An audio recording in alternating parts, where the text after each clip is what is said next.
آج ہم انٹرنیٹ کی کچھ بظاہر بالکل الگ الگ کہانیوں پر بات کر رہے ہیں۔ مطلب ایک طرف ایک مشہور گیمر کی لیکڈ چیٹس ہیں، دوسری طرف ایک کرکٹر کی طلاق، اور پھر ایک پجاری کی ذاتی زندگی کا ایک دکھ بھرا واقعہ۔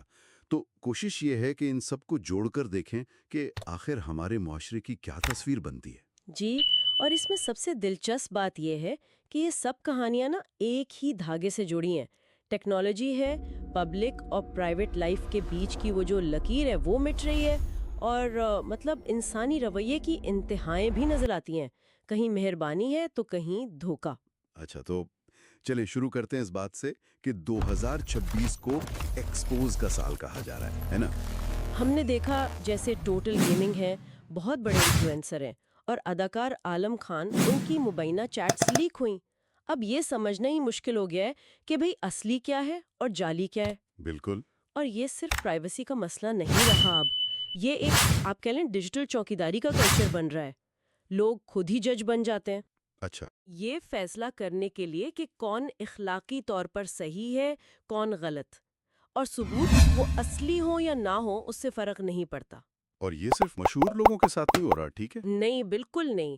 وہ سیمسنگ سروس سینٹر والی کہانی یاد ہے؟ جی جی، جہاں ایک ملازم پر الزام تھا کہ ہاں، کہ اس نے مبینہ طور پر گاہک کی ذاتی تصاویر دیکھیں۔ تو یہ دکھاتا ہے کہ ڈیجیٹل دنیا میں اعتماد کتنا نازک ہو چکا ہے۔ صحیح۔ اچھا، پرائیویسی سے تھوڑا آگے بڑھ کر اگر ہم پبلک پرسیپشن یعنی عوامی تاثر کی بات کریں تو سیلیبریٹیز کی دنیا میں بھی دو بالکل الگ الگ کہانیاں ہیں۔ ایک طرف تو وراٹ کوہلی ہیں جو اپنے ہم شکل چھوٹا چیکو سے مل رہے ہیں، اور وہ بہت ہی دل چھو لینے والا لمحہ ہے۔ جی، اور دوسری طرف یوزویندر چہل ہیں جو اپنی طلاق کے بارے میں بہت ہی نپے تلے انداز میں بات کر رہے ہیں، کہہ رہے ہیں کہ یہ میری زندگی کا ایک ختم شدہ باب ہے۔ ہم تو ان دونوں میں جو ایک چیز مشترک ہے نا، وہ ہے اپنے بیانیے کو خود کنٹرول کرنا۔ یعنی وہ اب میڈیا کو اپنی کہانی نہیں بتانے دے رہے۔ بالکل، وہ سوشل میڈیا پر خود آ کر اپنی بات رکھ دیتے ہیں۔ یہ بہت دلچسپ نقطہ ہے، لیکن کیا یہ کنٹرول اب ذاتی زندگیوں سے نکل کر پوری انڈسٹری تک نہیں پہنچ گیا، جیسے چرنجیوی کی فلم کے معاملے میں ہوا؟ اوہ، وہ تو ایک بہت ہی بڑا قدم تھا۔ شاید پہلی بار ایسا ہوا ہے کہ کوئی پروڈکشن ہاؤس باقاعدہ ریویو بومبنگ کے خلاف عدالت گیا ہے۔ ریویو بومبنگ یعنی منظم منفی حملے۔ جی، اور انہوں نے آن لائن ریٹنگز اور ریویوز کو عارضی طور پر بند کروانے کا عدالتی حکم بھی لے لیا۔ اس سے ایک بالکل نئی بحث چھڑ گئی ہے کہ آزادی اظہار کہاں ختم ہوتی ہے اور کسی کے کام کو بچانے کا حق کہاں سے شروع ہوتا ہے۔ صحیح بات ہے۔ خیر، مشہور شخصیات کی زندگی تو ہمیشہ ہی آپ کہہ لیں عوام کی نظروں میں رہتی ہے، لیکن اب کچھ ایسی کہانیاں بھی آ رہی ہیں جہاں عام لوگوں کے فیصلے، ان کے ذاتی فیصلے پورے معاشرے کے لیے بحث کا موضوع بن گئے۔ بالکل، اور اس کی سب سے تکلیف دہ مثال شاید بھوپال والی خبر ہے۔ جی، وہ پجاری والی۔ وہ پولیس آفیسر بن گئی اور پھر انہوں نے یہ کہہ کر طلاق مانگ لی کہ شوہر کا پنڈت جیسا رویہ انہیں شرمندہ کرتا ہے۔